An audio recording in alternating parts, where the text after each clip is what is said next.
Okay, so in this video, we're doing the other part of the law of sines. In the original part, we had you use the law of sines when you have an angle, side, or angle, side, angle, triangle, but you also have the side, angle. And the reason this section of the law of sines is going to have its own video is because there's a special case known as the ambiguous case, which I have written here. So first thing you want to do is you want to consider a triangle in which you are given side A, side B, and angle A. That's where we get side, angle from. And then an important formula you want to remember for this section is the fact that H equals B times sine A. So that's why it's important to know what your angle A is, because you need to find H. And in order to find H, you need to know angle A. So you have these two cases. When angle A, right here, it could either be acute, and to refresh your memory, acute less than 90 degrees. So if A is less than H, you're going to have no triangles. If A is equal to H, you're going to have one triangle. And then if A is greater than B, you're going to have one triangle. Finally, if H is less than A and A is less than B, you're going to have two triangles.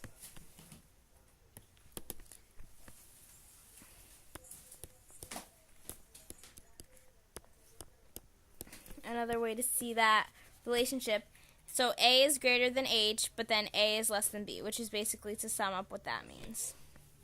And that will give you two triangles. Now, since we're dealing with oblique triangles, right, they have no right angle.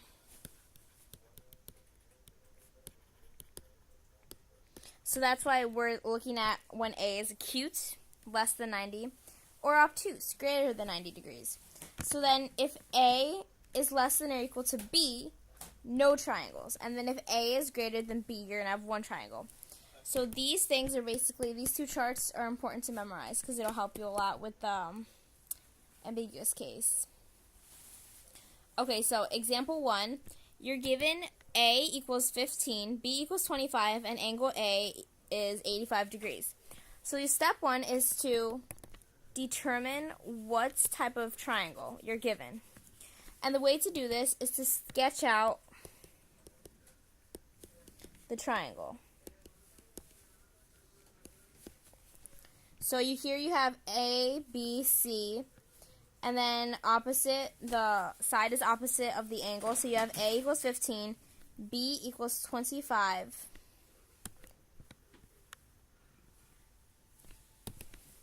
and angle A is 85 degrees. Alright, so step 2 would be, is angle A acute or obtuse? So we look at our angle A. Angle A is less than 90 degrees. So it is acute. Step 3 is to use that handy dandy formula right here, that formula, to find H.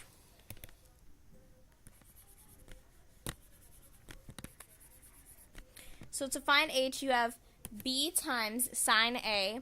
Our B is given to be 25, and then sine A, you just get 85 here, and you put it into sine A. You plug it into your calculator, 25 multiplied by sine of 85 degrees, and you get H equals 24.9. So that's your H. Now step 4 is you want to find the relationship. And that's when you look at this chart. So the first one, it's always good to start with the first one. So the first one says A is less than H. Well, let's check that out.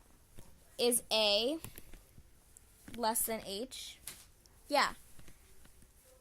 A is 15 and H is 24.9, so A is less than H. So automatically, our answer, we can figure it out, that the answer to this problem is no triangles. So this example is an example of a no solution.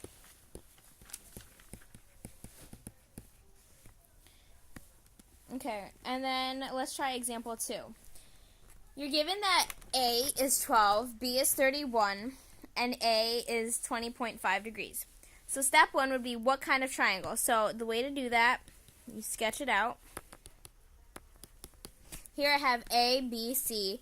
the sides are opposite of the angles. A is 12, B is 31, and angle A is 20.5.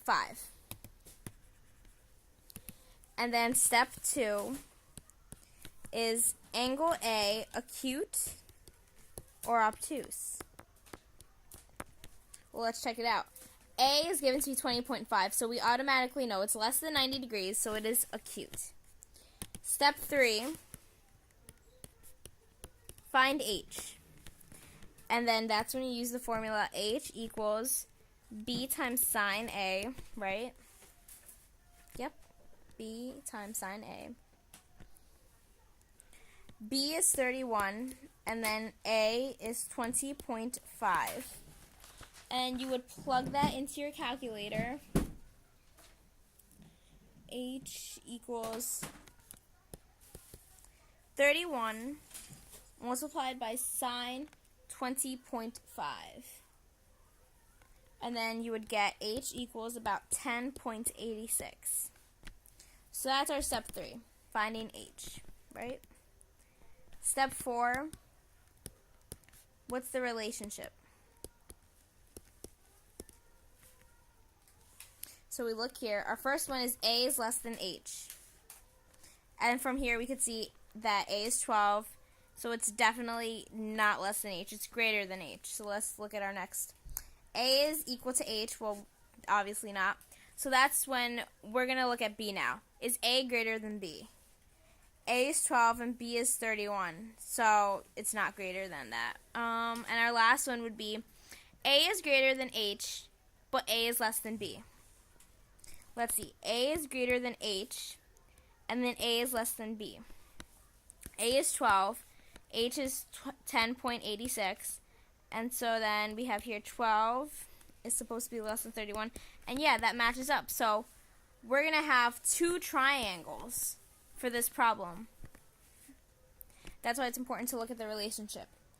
So now, since we're going to have 2 triangles, we're just going to solve it using the law of sines. So then you'll have sine A over A, sine B over B. Then you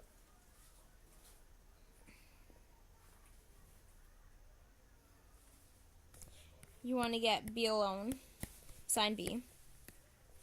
So you plug in your values known. Sine 20.5 over 12. Sine B. And then when you plug this into your calculator, you get 31 times sine 20.5 over 12. And then you would get 0.90 is sine B. And you need to find the inverse function. So when you have your calculator, you have to find the inverse of sine B. And by doing that, you would click second, and then the sine button, along with whatever value you're going to put into it. With value.